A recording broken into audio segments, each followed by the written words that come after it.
Seguí en NBR, la radio.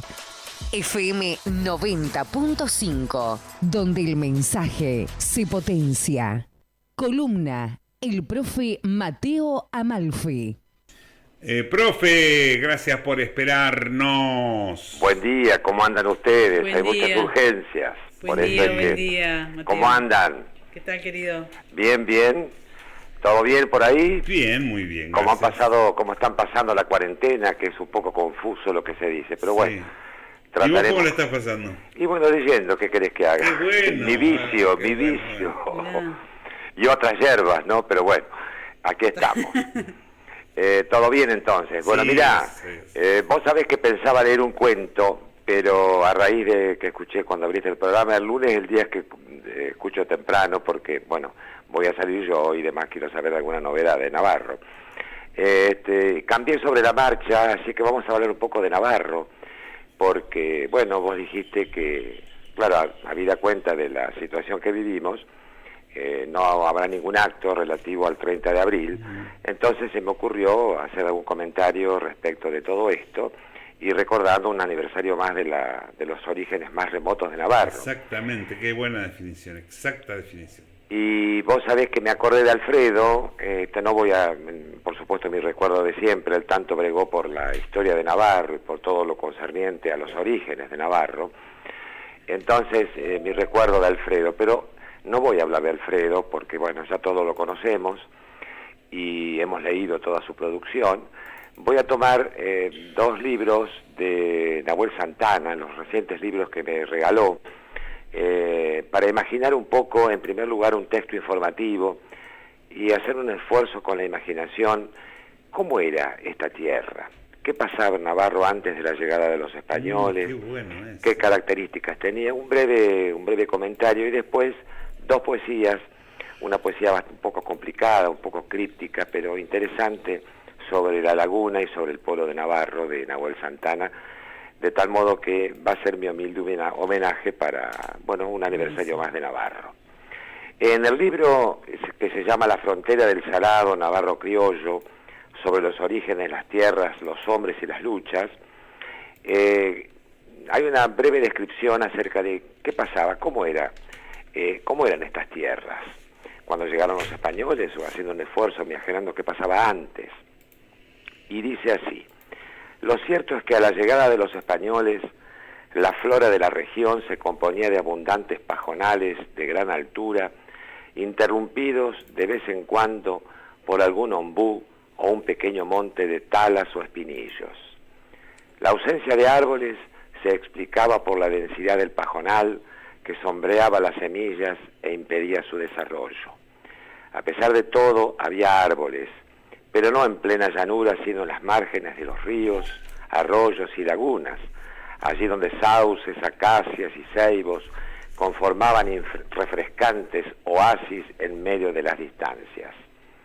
Ya en los comienzos del siglo XVII, a raíz de los primeros animales que introdujera Mendoza en 1536, el ganado caballar se reproducía en las llanuras en un medio sin presencia de competidores por el alimento ni depredadores significativos, permitiéndole un crecimiento inusitado.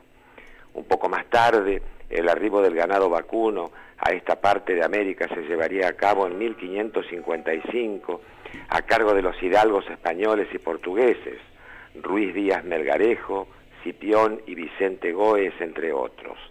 Al menos es lo que consta en los registros, aunque también es posible que otros ingresos de bovinos se hayan podido dar en la misma época.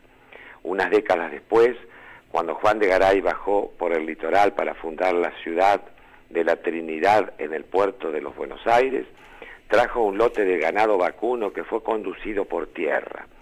Si tenemos en cuenta los posibles extravíos de ganado debido a la falta de infraestructura adecuada para corrales, los habituales arreos, la necesidad de pasturas y la tendencia cerril del ganado criado en grandes superficies de campo, se hace evidente cuál fue, en buena medida, el origen del abundante ganado cimarrón en la llanura bonaerense. Bueno, el ganado fue un protagonista de la fundación de Navarro, por lo menos de aquella primera guardia de Navarro, por eso que mencioné, un poco la característica de la flora y la fauna, la falta de árboles y demás, tratando de imaginar cómo eran estas tierras en los lejanos tiempos en que se construyó aquella famosa guardia. Y después, 2 breves poesías. Como decía, en el canto navarro, elogio de la laguna, el paisaje por adentro. ¿Quién no habla de la laguna de Navarro? Siempre decimos, sí, Navarro, ¿dónde está la laguna? Bueno, en la poesía del origen, Nahuel Santana, pasando de la información a lo literario, dice así: el llanto de la vertiente se hizo espejo en la laguna, y el agua quedó soñando con el color de la luna. En el espejo del agua del llanto quedó el salitre, y en el brillo del espejo las garzas de luz se visten.